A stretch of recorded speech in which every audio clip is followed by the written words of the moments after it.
Hello everyone, welcome to ANR studios. Kurukshetra యుద్ధంలో అభిమన్యుడు మరణించాక పక్కన కూర్చొని ఏడుస్తున్నాడు అర్జునుడు. కొంచెం దూరంలో కృష్ణుడు విచారంగా కూర్చొని ఉన్నాడు. అర్జునుడిది సరే, కొడుకు పోయిన దుఃఖం, నువ్వెందుకు బాధపడుతున్నావని కృష్ణుడిని అడిగాడు అటుగా వెళ్తున్న వ్యక్తి. ఇంత కష్టపడి భగవద్గీత బోధించాను, అయినా అర్జునుడికి అర్థం కాలేదు అని సమాధానమిచ్చాడు కృష్ణుడు. దుఃఖించకుండా ఉండగలగడం గొప్ప స్థితి. దుఃఖరాహిత్యం అంత సులభమేమీ కాదు. పెద్ద పెద్ద సమస్యలకు దుఃఖం తప్పదు, కానీ చిన్న చిన్న వాటికి కూడా ఏడుస్తూ కూర్చుంటారు కొందరు. దుఃఖం లేని స్థితి కోసం ప్రవక్తలు, తత్వవేత్తలు బోధనలు వింటాం, భగవద్గీత లాంటి గ్రంథాలు చదువుతాం. వాటిలోని సారాన్ని ఆచరించినప్పుడు చదివే ఉపయోగం ఏంటి? ప్రతి మనిషికి రెండు ప్రపంచాలుంటాయి.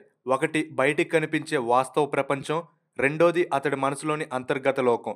ఈ అంతర్గత ప్రపంచంలో రకరకాల ఆలోచనలు, కలలు, ఉద్వేగాలు లాంటివెన్నో ఉంటాయి. చాలా మంది ఈ రెండింటి మధ్య సమన్వయం తెలియక తాము నమ్మేది ఒకటైనా బయట ప్రపంచం కోసం మరొకలా నటిస్తారు. ద్వంద్వ ప్రవృత్తితో వాస్తవంలో ఒకలా, లోపల మరొకలా బతికితేనే దుఃఖం కలుగుతుంది. నమ్మిన విలువలకు నిజాయితీగా కట్టుబడి నడిచేవాడు తృప్తిగానే జీవిస్తాడు. దుఃఖరాహిత్యం కావాలంటే ద్వంద్వ ప్రవృత్తులు ఉండకూడదు. కానీ అడుగడుగునా మనం ముసుగులు వేసుకుంటాం. పరిణితి పెరిగే కొద్దీ ముసుగు మరింత దట్టంగా వేసుకోవడమా, మొత్తానికి తొలగించడమా? ఇక్కడ ఏది సమర్థత అంటే ముసుగు తీయడమే. పరిస్థితులతో సర్దుబాటు చేసుకోవడమే సమర్థత. అదే క్రమంగా దుఃఖస్థితి నుండి దుఃఖరాహిత్యానికి నడిపిస్తుంది. ఈ స్థితి కోసం మనం మెదడుకు శిక్షణ ఇవ్వాలి. క్షణం క్షణం పరివర్తనశీలమైన ప్రపంచంలో మనుగడ కోసం ఆరాటం తప్పదు.